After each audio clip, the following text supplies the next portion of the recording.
No? Yeah, yeah, so please stand after the prayer. Host is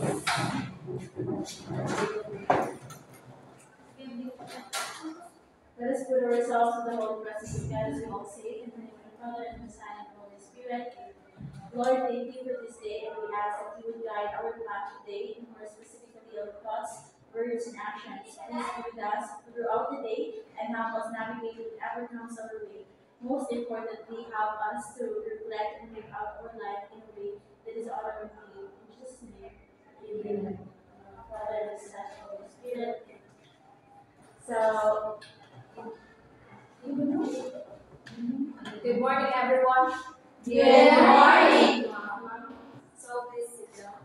Yes, host, please give us the recap. So last minute we have four reporters and you're discussing about different topic. First is about foster care, also known as the Republic Act 10165. Next reporter is talking about the Magna Carta, also known as the Republic Act 9710.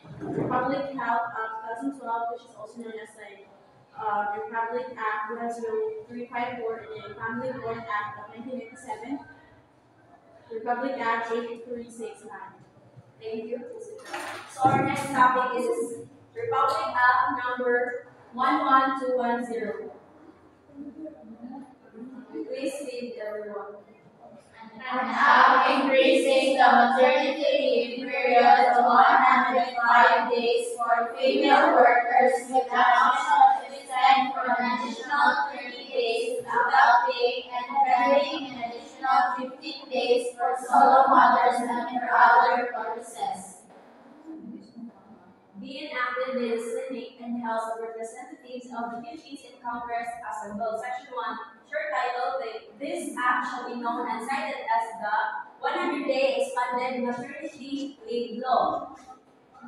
Section 2, declaration of the policy is the declared It is the declared policy of the state under Article 18, Section 14 of the 1987 Constitution to protect and promote the rights and welfare of working women, taking into account their maternal functions, and provide an enabling environment in which their potential shall be achieved. So the government wants to provide and protect the working women and their babies, making sure that that the mothers have ample of time and resources they needed. So that is why now RA 11210, or also known as 105-day expanded maternity leave law. So the section 3 is grant of maternity leave.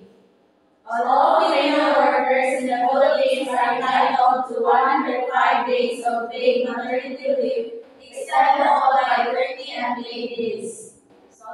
Solo parents get an additional 15 paid days. Leave must be continuous maximum of 105 days. Leave is granted regardless of pregnancy history. 60 paid days are provided for miscarriage or emergency termination. So the section 3 is the heart of the law. It says that the women who are working in the Philippines should get the 105 days maternity pay, and if they want to extend, the government can give them the 30 days and paid. Kanang dili ko na siya ibayad. Then if solo parent ka, kay ang government muhatag mo og 60 days paid, 60 paid days. And if kanang ganing short pregnancy ka na makuhaan ka or kanang discrimination, kay mo na ang ihatag sa kanang 60 paid days. Sa basta makuhaan sa next is section 4. Maternity leave for female workers in the public sector. Female government employees in the Philippines receive 105 days of paid maternity leave, plus 15 additional days for solo parents, with an optional 30-day unpaid extension. At least 45 days notice is required, except in emergency. So in section 4, it covers all the women who are working in the Philippine government. It is the same with the section 3, but it only covers the women who are working only in the government. So, ang section 4 kay sa mga public working women. Next is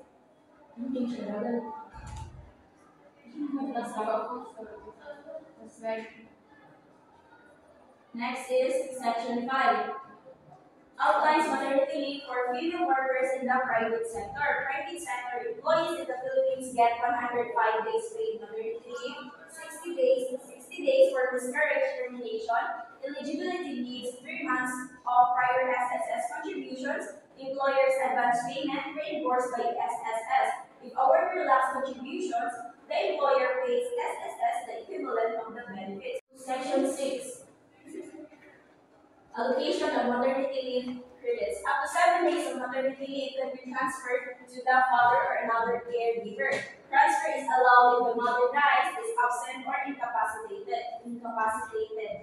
The child's best interest must be the priority in allocation decisions. If the mother dies or incapacitated, remaining leave benefits go to the father or caregiver. So in section 6, it allows the mother to share up to 7 days to the baby's father or the caregiver. Kaya hindi ka magpanganak, ikinangan dyan ba nga, kanang ako kayo mag-assist din mo. So mo sa section 6, kaya hatagan nila o alaw nila katong maternity leave day sa mama is pwede sa niya mabahin sa katong maternity leave. Alternately, maguro na ang sukan. Alternately, asway ni sa ano yung wala. Ibalik niya. Next is section 7. Maternity leave for women regardless of civil status. All female government workers and SSS members receive paid maternity leave complying with section 6. So this clarifies that all women who is married or unmarried should working in the government or has a contribution to the SSS should get the maternity leave benefit. So tanan ng mga trabahante sa private o public inahalan atagan na nila o maternity leave. Yes, that is section 7. So ang section 3 kay katong 105 days. Sa section 4 kay sa public, then sa section 5 kay sa private. Then ang section 6 kay katong hatagan nila o i-allow nila ang makakuha na yung mga mama. Next is section 7 kay katong makaliwat. Next is section 8. Maternity leave with pay in case of childbirth, miscarriage, or emergency termination of pregnancy after the employee service. Paid maternity leave is granted even after job termination in the qualifying event occurred within 15 days of termination. If termination was unjust, the employer must pay 105 days salary for the childbirth, 60 days salary for miscarriage or emergency termination. All other applicable daily cash maternity benefits. So in section 6, if the woman woman kay matapang sa trabaho sa wala pa naka-give birth, kaya nagapon na pwede gapon siya makakuha sa iyang maternity leave. Next is section 9, maternity leave credits. Maternity leave is the accumulation of pre- and postnatal leave up to 105 days, total with at least 60 days postnatal. So in section 9, it explains that the 105 days leave can be split between before and after giving birth. But at least 60 days remains after the birth. Panalitan ng 105 nimo by 45 ikuha na nimo sa prenatal kana sa wala pa ka mga anak. Then ang katong remaining basta kinahanglan 60 jud ang remaining sa katong iniguman ng panganak. So mao ni ang maternity leave credits. Kanang tumaon na ang imong 105 days. Next is section 10, maternity leave benefits for women in the informal economy and voluntary contributors to the SSS.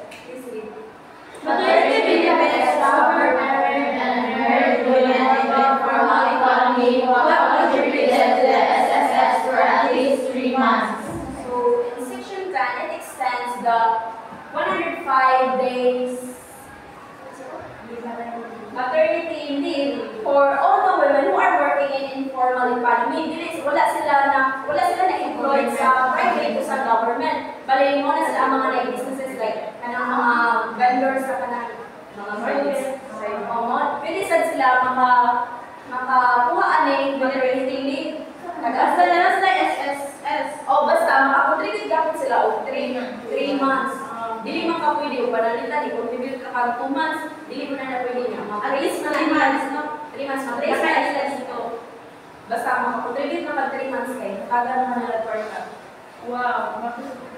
Mo bitaw dalang hindi ka trabaho mo kaya mga benefits. Kaya hindi ka. Wala na. SSS, SS, pag-ibig, PIS. Aral ka mga pag-ibig. Yeah. Kaya wala ka. Na. Saan lang na ito? Dito sa isa.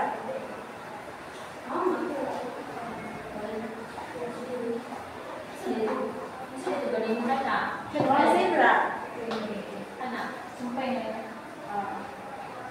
11, Section 11.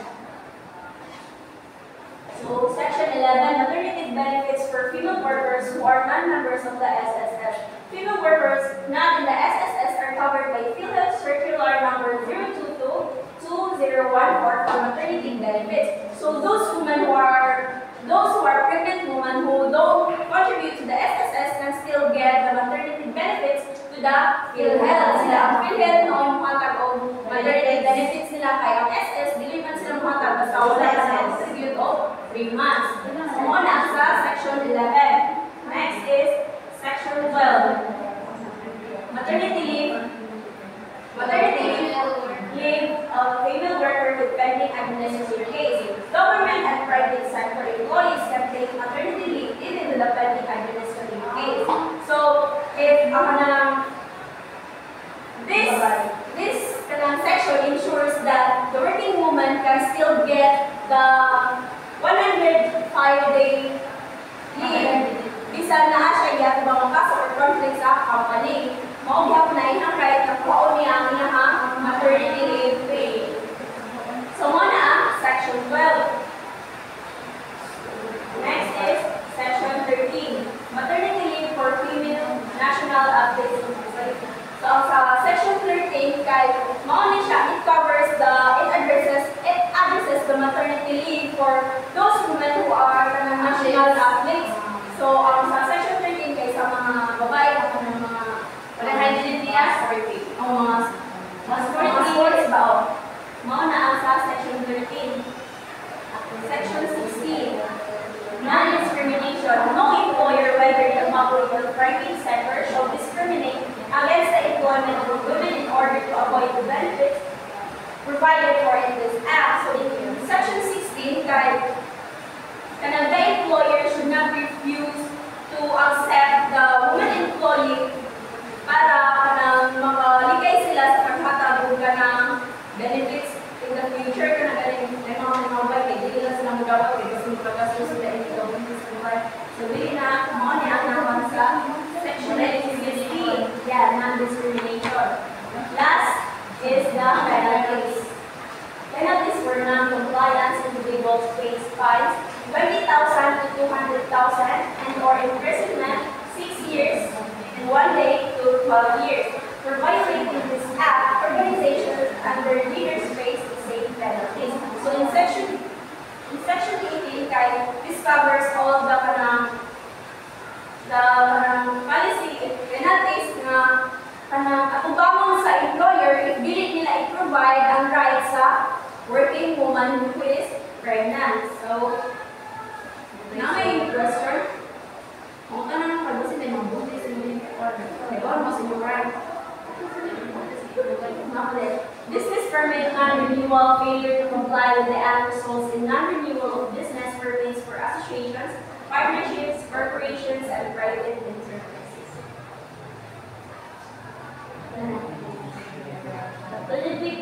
Before I end this discussion, I will leave you with this beautiful quote. Maternity leave should be a right, not a privilege.